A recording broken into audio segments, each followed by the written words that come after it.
তো হঠাৎ করে একদিন সন্ধ্যায় হচ্ছে আপনার তখন হচ্ছে বিদ্যুৎ ছিল না। তো আমি আমার মতো আমার ক্যান্টিন পরিচালনা করতেছি, চালাচ্ছি। হঠাৎ করে একটা মহিলা আমাকে ইশারাতে, মানে একটু দূর থেকে ইশারাতে ডাক দিল, মানে আঙ্গুলের ইশারা, জাস্ট এইভাবে। তো আমার তখন আমি কিছু মনে করিনি, হয়তো মহিলা মানুষ, আমার দোকানে আরো অন্যান্য কাস্টমার ছিল, হয়তো আমার কাছে উনি আসেনি।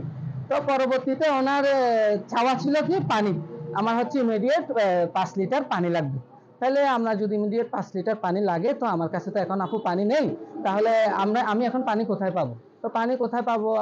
উনি বলছে এখানে নাকি আশেপাশে কোথায় একটা ডিলার আছে, তো আপনি আমাকে একটু হেল্প করেন, আমার পানি লাগবে, আরো কিছু মালামাল লাগবে, আপনি একটু আমার সাথে আসেন, আমার বাসায় আমাকে একটু হেল্প করবেন।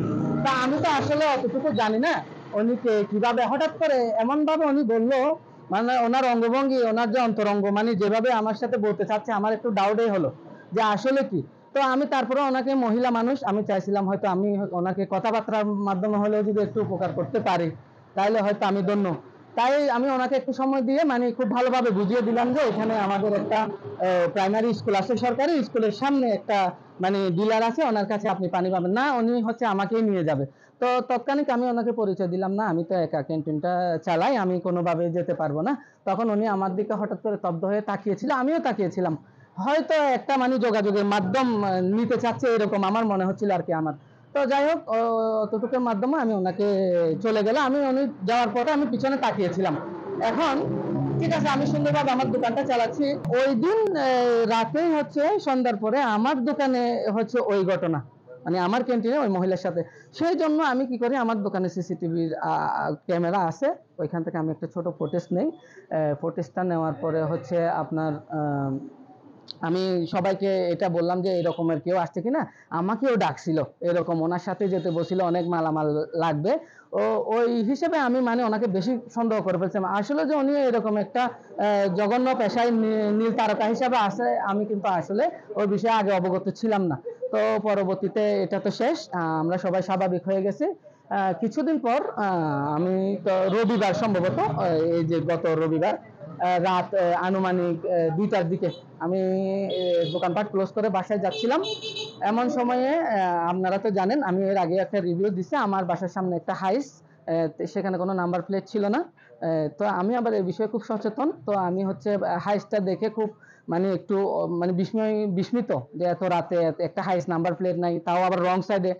তো আমি যাই হোক, আমি আমার মতো করে বাসায় চলে যাচ্ছিলাম। যেতে দেখি অনেকগুলা লোক, পরবর্তীতে জানলাম ওনারা পুলিশের সোর্স, সিআইডির অফিসাররা।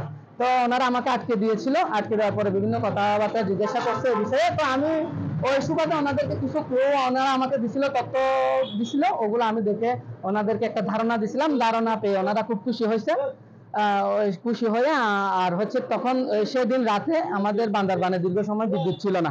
বিদ্যুৎ না থাকার কারণে মানে আপনার হচ্ছে অনেক রাত, গভীর রাত, ওভারনাইট। তো আমার কাছে একটা ভালো আলোর ব্যবস্থা ছিল। এই আলোর সুবাদে আমি ওনাদের সাথে ওনাদের অভিযানে সময় দিতে পেরেছি, ওনাদের সাথে থেকেছি, এই আর কি। আসলে ওই রকম বলতে উনি আমার দোকানের সামনে ছিল, ওনার হাজবেন্ড মনে হয় সেটা, বাট শিওর না। হেলমেট পরেছিল, আমার দোকানের সামনে মোটরসাইকেল নিয়ে আসছিল। উনি আমার দোকানে নামছে, নামার পরে ওই কিছু নাস্তা নিচ্ছে হালকা পাতলা ওইরকম। তো একদিন চা খাইতে বলছিল, বাট উনি চা খাই নাই, উনি হাজবেন্ড মোটরসাইকেল নামে নেই, সেজন্য চা খাই নাই। ওই নাস্তা নিয়ে চলে গেছে। চলে যাওয়ার পরে এখানে মনে করেন আমাদের এদিকে ক্যান্টিন আছে, প্লাস ওদিকে আমাদের একটা তৈরি দোকান আছে, ওখানে আসলে আমার করতে পাই প্রায় সময়, ওই সময় মানে দেখা আর কি। তো ওই দিন যেহেতু ওনারা যখন অ্যারেস্ট হয়েছে, আমরা যখন ওই বা শিরোনাম বা টিভি দেখলাম, আমরা সবাই আসলে হতবাক হয়ে গেছি যে এত বড় একটা ক্রিমিনাল বা এত বড় অপরাধী আমাদের মাঝে ছিল, সেটা আমরা মানে টেরই পাই নাই, মানে এরকম বিষয়ে আমরা খুব শঙ্কিত ছিলাম। পরে এই বিষয়ে সতর্কতা অবলম্বন করা খুবই জরুরি, যেহেতু এটা বাংলাদেশ একটা পর্যটন স্পট, প্লাস এটা একটা মনে করেন বিশেষ করে আমাদের সদরটা খুবই ইম্পর্টেন্ট। সেক্ষেত্রে আমাদের মনে হয় আমাদের যারা বাড়ির মালিকরা আছে ওনাদের বাসা ভাড়া দেওয়ার ক্ষেত্রে একটু সতর্কতা অবলম্বন করা উচিত, প্লাস যে বাসা ভাড়ার জন্য আসলে তাদের যাচাই বাছাই করাটা খুবই প্রয়োজন।